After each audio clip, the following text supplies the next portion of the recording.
तो गाइज अब हम बढ़ चुके हैं बलतीर गांव की ओर, जो कि यहाँ से लगभग 2 किलोमीटर है। तो आज हम बलतीर गांव को एक्सप्लोर करेंगे। वहाँ पे एक ऐसी देवाल की तरह एक पौराणिक धरोहर है जिसको एक हथिया देवाल कहा जाता है। तो उसके भी मैं आपको दर्शन कराऊंगा अपने व्लॉग के माध्यम से। बस आप बने रहें पवन पहाड़ी व्लॉग्स में।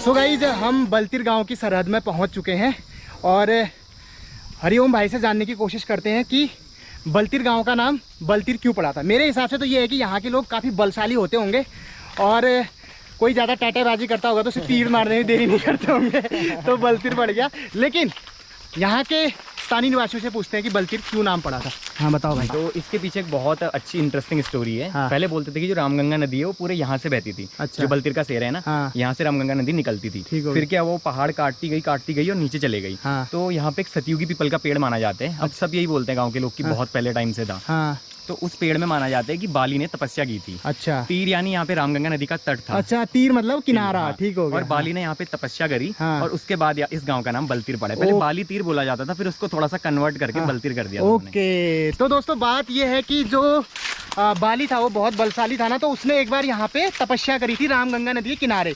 तो किनारे को हिंदी में बोला जाता है तीर, और उस टाइम पे रामगंगा यहाँ बहा करती थी बलतीर से। ओके। तो बाली ने रामगंगा के तीर में तपस्या करी, तो यहाँ का नाम पहले बाली तीर था, फिर वो अप्रभंश होते होते होते होते बलतीर हो गया। गुड, वाह, बहुत अच्छी जानकारी। और फिलहाल दोस्तों हम जा रहे हैं, यहाँ पे एक शंकर भैसोड़ा जी हैं, काश्तकार हैं यहाँ के, और काफ़ी अच्छा उन्होंने कर रखा है।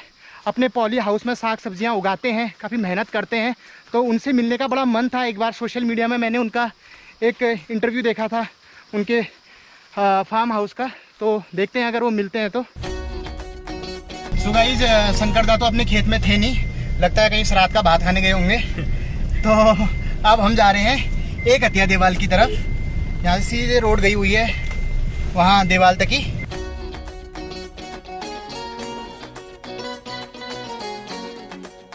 तो गाइज ये है एक हथिया देवाल का मुख्य प्रवेश द्वार। ये आप देखिए, ऐसी टाइल मेरे मौसी के वहाँ भी है। ठीक है, ये तो रास्ता अच्छा बना रखा है। ये देवाल तक ही होगा ना पूरा। ये जो ऊपर गांव दिख रहा है ये अलमिया गांव है, और अभी हमें बलतीर गांव में, मतलब ये बलतीर और अलमिया गांव के बीच में है एक हथिया देवाल। और यहाँ पे हमारे उत्तराखंड के कलाकारों ने कलाकारी दिखाई हुई है, और काफ़ी प्रेमियों के नाम। ये देखिए, मैं आपको दिखाता हूँ दोस्तों, ये दीपक, लव, क्या है, सविता भाभी जैसा, अच्छा सुनीता। ओके, ठीक है। तो ये दोस्तों हमारे उत्तराखंड के प्रेमियों की एक अद्भुत मिसाल है। भगवान करे इनका प्रेम इसी पेंट करने के साथ ही पूरा पत्थर पहले यहाँ तक इतना बड़ा आया करता। तो दोस्तों मेरे सामने जो आप देख रहे हैं वो है एक हथिया देवाल।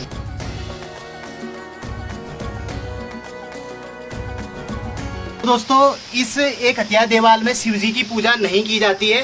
कहा जाता है कि जिस कारीगर ने इसको बनाया उसने शिवलिंग का मुंह दक्षिण दिशा की ओर कर दिया था, तो इसलिए लोग यहाँ पे पूजा नहीं करते हैं। ये शेर की मूर्ति है, तो वो जो कारीगर था वो इसकी गर्दन नहीं बना पाया, गर्दन बनाते बनाते उससे सुबह हो गई। तो दोस्तों आपने एक हथिया देवाल देखा।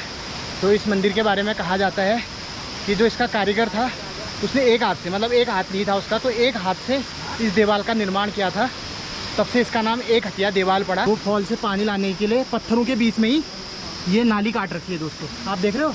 ये पत्थरों के बीच में से ऐसे काट के, बिना कोई सीमेंट नहीं, कोई रेता बजरी नहीं, पत्थरों को काट के नाली बना रखी है। एक हथिया देवाल के दर्शन करने के बाद अब हम बढ़ रहे हैं भेलियागाड़ की तरफ। तो दोस्तों आप मेरे ठीक पीछे आप देख सकते हैं एक ये वाटरफॉल टाइप का आपको दिख रहा होगा, काफ़ी अच्छा लग रहा है। अभी मैं यहाँ पास जाने की कोशिश करूँगा, रास्ते में ही है। तो इसको यहाँ के लोग बोलते हैं भेलियागाड़। अब पता नहीं भेलिया नाम क्यों पड़ा, मैं चल भेल देखा पता जी उन्नन। लेकिन हाँ एक चीज़ और हो सकती है कि जैसे भ्यौ बोलते हैं ना, कभी भेल लोग उन्हें नमावा, जो ऐसे बिल्कुल तीव्र ढलान होता है, तो उसकी वजह से तो हम इसको भेलियागाड़ या भेलिया फॉल भी बोल सकते हैं। तो यहाँ पर अभी जाऊँगा, काफ़ी मस्त लग रहा है यार, बहुत ही खूबसूरत फॉल है। नाम पे मत जाना, उसके लुक्स पे जाओ।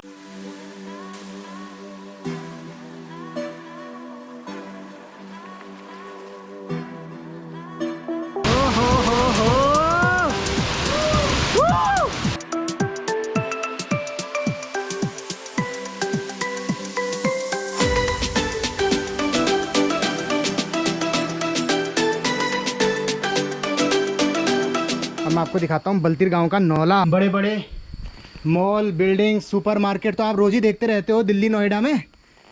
थोड़ा पवन पहाड़ी ब्लॉग्स के माध्यम से आप गांव के नौले धारी भी देख लीजिए दोस्तों। ये पानी है पूरा भरा हुआ। जो नौले हैं हमारे उत्तराखंड में, वो हमारी धरोहर है, हमारी विरासत है। किसी ज़माने में जब गांव से पलायन नहीं हुआ था तो नौले धारों में बहुत ज़्यादा 100 सैनियों की भीड़ लगी रहती थी दोस्तों। सब शाम के समय, सुबह के टाइम पे नौले में पानी भरने के लिए आते थे। और ये गांव की 100 सैनियों का कौज भौज केंद्र भी हुआ करता था दोस्तों। यहीं पे उशुक चुशुक लगाई जाती थी पानी भरने के बहाने, क्योंकि घर में तो सास कौज भौज करने नहीं देती थी, तो यहीं पे अपनी सुख दुख लगाई जाती थी। लेकिन अब नौले धारे भी वीरान हैं दोस्तों। सौंदर्यीकरण तो हो रहा है, लेकिन जो गांव की जो रौनक थी यहाँ के वासियों से, यहाँ के लोगों से, वो गायब हो चुकी है। तो मेरी कोशिश है कि मैं आपको पुरानी से पुरानी चीज़ दिखाने की कोशिश करूं, एकदम ग्राउंड लेवल पे जाके। तो बस आप सपोर्ट करते रहिए, व्लॉग को लाइक वाइक मारते रहिए।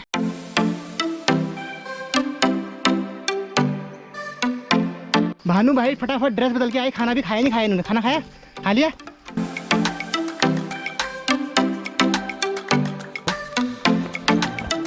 ये देखिए दोस्तों, इन्होंने धान चुट चाट के मान मुन के यहाँ लुट्टे भी लगा दिए हैं।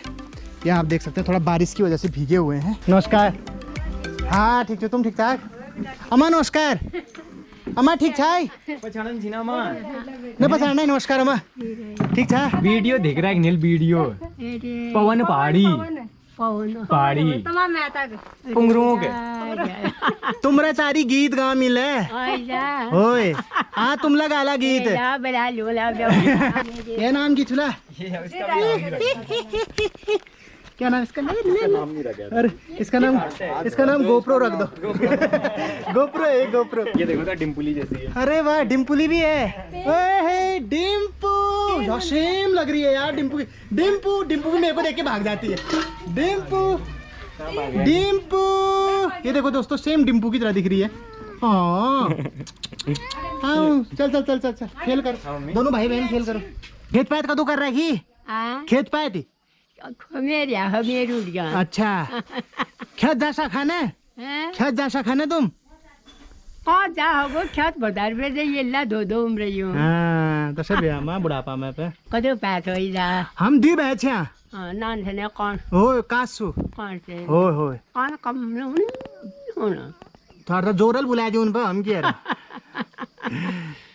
मकान ला हो तुमको कौन होने में और पर बड़े न होने। हाँ पीछे हम पानी। तो गाइज ये हरिओम भाई की अम्मा है, तो अभी 90+ लगभग ये हो चुकी हैं। 95-96 में। अरे भाई यार बस शतक मारेगी अम्मा पक्का। दोहरा शतक भी मार सकती है अम्मा। 100 साल है जाद बसली भला माँ। 100 है जाद बसली भले। 4 साल सन शतक मारण में 4 छन भले। ओए चार बार जब तुम्हारा 100 साल है जानने तुम्हारा बर्थडे मनून, फिर बर्थडे केक काटून में। अरे हे ये कब जा ओए हैप्पी बर्थडे से की पूछी तू? हैप्पी बर्थडे रुक मा तेरो बाखड़ो भैंसो बेरेली ले आई घ्यू बाखड़ भैंसो घ्यू नेरे भी है। गेला गाड़ा बल्द जोड़ा लबसुली व्यू सा लाये टैपकी लाया रात में लगे घ्यू। वाह बहुत बढ़िया, क्या तू गंदी है गजब की। भात खाची ना? नहीं जा बात मैं रोटे खा। अच्छा कदू रोट खा? हाँ खाने की जा तू रोट खा। ठीक भी खाना चाहिए पे तो तब मनी टेक के ला।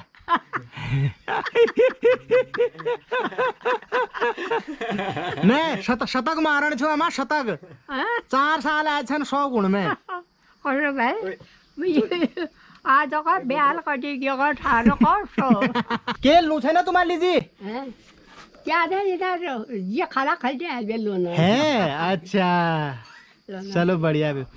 कोई नाथ का भलमान है यका मान है यका दिन मन बढ़िया न से मन। अच्छा बढ़िया तो फुफड़ाटे चल हैं फुलफुलाटे जा हैं माई भाई बजियो ना है फुल पड़ा दे जाएगा आइसक्रीम हाँ ना आइसक्रीम रोज जब यो अच्छा तो लो ना दो टाइम हाँ। दुकान में मैं भला छन तुम्हार बल्कि ये बेले ब्याल भगत बहुत खुश रहो फ्रूटी टाइप फिर आमा फ्रूटी भी पीती है भैया बाग उछा ना आमा यहाँ बाग बाग होना नहीं था हम कोकरन हाथी ने